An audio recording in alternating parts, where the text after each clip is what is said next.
రాష్ట్ర ఆర్థిక మంత్రి మల్లు భట్టి విక్రమార్క అసెంబ్లీలో బడ్జెట్ ను ప్రవేశపెట్టారు. అయితే బీఆర్ఎస్ అధినేత కేసీఆర్ బడ్జెట్ సమావేశాలకు గైర్హాజరయ్యారు. రీసెంట్ గా ఎమ్మెల్యేగా కేసీఆర్ ప్రమాణ స్వీకారం చేసిన సంగతి తెలిసిందే. ఇక అసెంబ్లీ సమావేశాలకు వస్తారని అంతా భావించారు. కానీ ఆయన అసెంబ్లీ సమావేశాలకు డుమ్మా కొట్టారు. గవర్నర్ తమిళసై ప్రసంగానికి కానీ, ఆమె ప్రసంగానికి ధన్యవాదాలు తెలిపే చర్చ సందర్భంగా కానీ సభకు రాలేదు. ఈ రోజు బడ్జెట్ సందర్భంగానైనా ఆయన వస్తారని భావించారు. ఆయన రావడం లేదనే సమాచారం అందింది.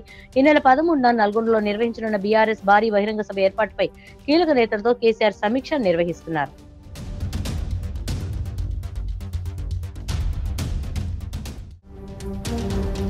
రాష్ట్ర ఆర్థిక మంత్రి మల్లు భట్టి విక్రమార్క అసెంబ్లీలో బడ్జెట్ ను ప్రవేశపెట్టారు. అయితే బీఆర్ఎస్ అధినేత కేసీఆర్ బడ్జెట్ సమావేశాలకు గైర్హాజరయ్యారు. రీసెంట్ గా ఎమ్మెల్యేగా కేసీఆర్ ప్రమాణ స్వీకారం చేసిన సంగతి తెలిసిందే. ఇక అసెంబ్లీ సమావేశాలకు వస్తారని అంతా భావించారు. కానీ ఆయన అసెంబ్లీ సమావేశాలకు డుమ్మా కొట్టారు. గవర్నర్ తమిళసై ప్రసంగానికి కానీ, ఆమె ప్రసంగానికి ధన్యవాదాలు తెలిపే చర్చ సందర్భంగా కానీ సభకు రాలేదు. ఈ రోజు బడ్జెట్ సందర్భంగానైనా ఆయన వస్తారని భావించారు. ఆయన రావడం లేదనే సమాచారం అందింది. ఈ నెల 13న నల్గొండలో నిర్వహించనున్న బీఆర్ఎస్ భారీ బహిరంగ సభ ఏర్పాటుపై కీలక నేతలతో కేసీఆర్ సమీక్ష నిర్వహిస్తున్నారు.